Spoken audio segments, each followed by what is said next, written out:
Hi, I'm Jane Seal from the Open University. I've been working with self-advocacy groups to find out how best to support people with learning disabilities to use technology.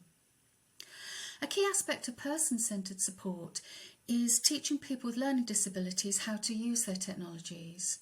This might involve modelling or showing them what to do. It might involve explaining things that are difficult to understand. Or it might involve teaching very specific skills such as how to log into an app like Zoom using passwords and codes. In this video, self-advocates and support workers will offer their own personal examples of teaching or learning how to use technology. She just showed us how to use it. And then I started using it all the time then.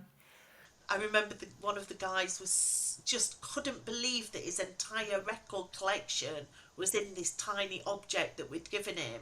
And what he was talking about was YouTube.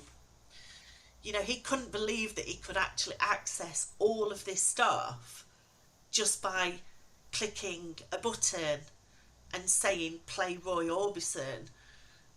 It was just like such an amazing revelation for him. If I don't understand something, she will explain it to me. Basically, she told me the basic techniques first on how to open up Zoom, how to launch a group chat, how to do the whiteboard to interact with people on the Zoom call, sharing screens if you want to share like a document or what you're doing and stuff.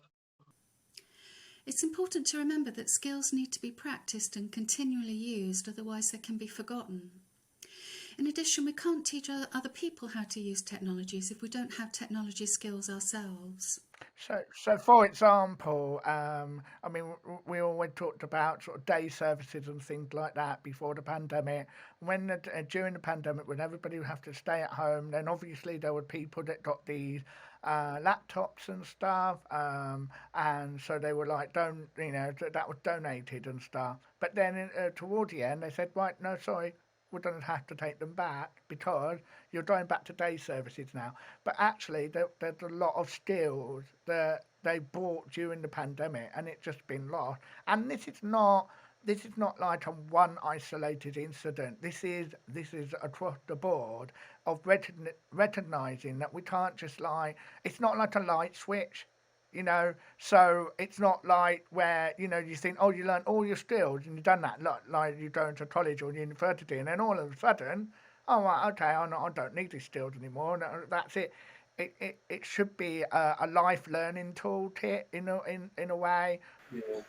Well, what we've also seen, Mark, is the fact that staff who are employed to support people haven't got the skills either. So they they haven't been empowered themselves as staff members to have some skills. So they don't know what they say. Oh, I don't know what I'm doing, and then that is a training need, obviously, isn't it?